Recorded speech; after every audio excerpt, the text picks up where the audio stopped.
In the previous episode, we explored four of history's most bizarre royal deaths, rulers brought down not by war or betrayal, but by absurd, almost unbelievable twists of fate, from a Viking earl killed by a corpse to a Swedish king who ate himself to death. Now in part two, we dive deeper. Four more kings, four more deaths that defy reason. Alexander of Greece. In the early 20th century, Europe stood on the brink of geopolitical transformation. Empires were crumbling, nationalism was rising across the Balkans, and Greece, after decades of struggle, had finally secured a foothold in the region. Among the key figures of this turbulent era was Alexander I, King of Greece from 1917 to 1920. Alexander is not remembered for battlefield glory, bold reforms, or political mastery. His name survives in history thanks to a bizarre and seemingly trivial event, a fight with a monkey. In 1917, during World War I, Allied pressure forced King Constantine I, Alexander's father, into exile. His son was placed on the throne as a neutral figurehead. In reality, Alexander was a puppet king, controlled by the French-backed government and the powerful Greek prime minister Eleftherios Venizelos. His reign was weak and symbolic, but his death would prove devastating. On October 2, 1920, Alexander went for a walk in the royal gardens of Athens. One of his beloved dogs got into a scuffle with a pet monkey, owned by a palace servant. The king intervened to save his dog, but another monkey suddenly attacked and bit him on the leg. At first, the wound seemed minor, but it quickly became infected. With no antibiotics like penicillin available at the time, the infection spread. Doctors proposed amputating his leg, but the decision came too late. For 3 weeks, Alexander lay, feverish and in pain. He died on October 25, 1920, aged just 27. His death created a power vacuum. His exiled father returned to the throne, setting off a chain of events that led to disaster. The Greco-Turkish War, a crushing Greek defeat, and the collapse of the Greater Greece dream. Winston Churchill later wrote, "A 250,000 people died because a monkey bit the king." Alexander's story is a chilling reminder. Sometimes history isn't shaped by armies or empires, but by one random bite. Charles VIII of France. In the late 15th century, France was just beginning to recover from the devastation of the 100 Years' War.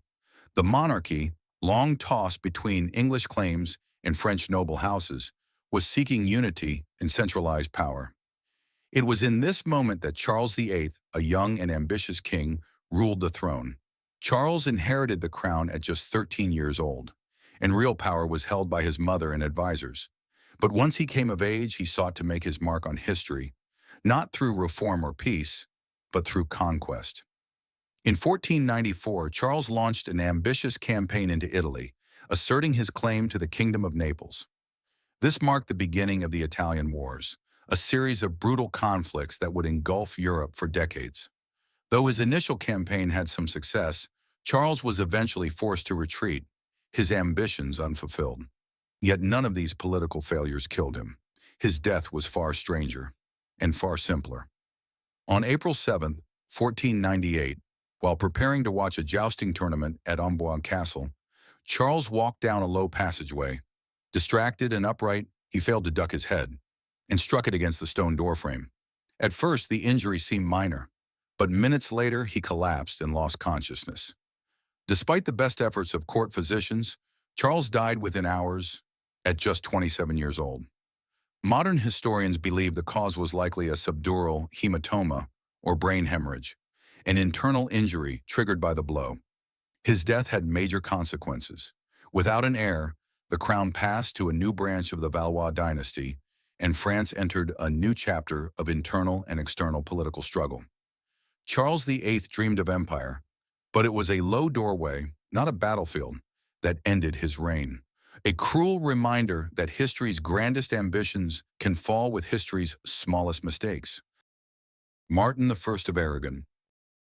In the early 15th century, the Crown of Aragon was ruled by a monarch known not for war or cruelty, but for his calm demeanor and love of culture.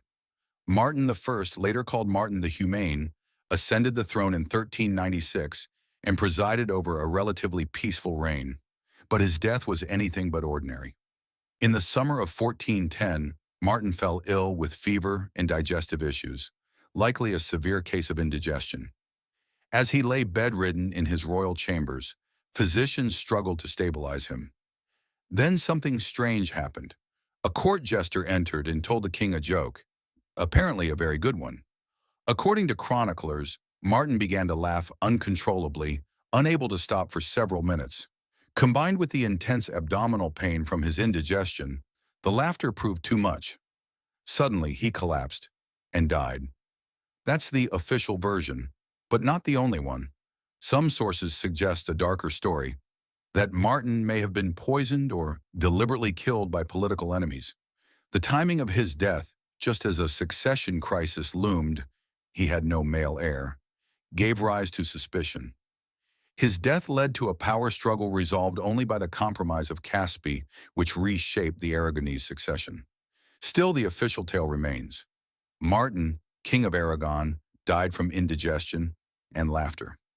Or perhaps, as history so often does, the truth was hidden beneath a more comfortable story. George II of Great Britain. In the mid-18th century, Britain was rising as a global imperial power, its strength built on commerce, naval dominance, and parliamentary government. At its symbolic helm stood George II, a German-born monarch from the House of Hanover.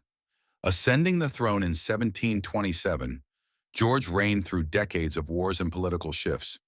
But in his later years, his role became largely ceremonial, with real power resting in the hands of prime ministers like Robert Walpole and William Pitt.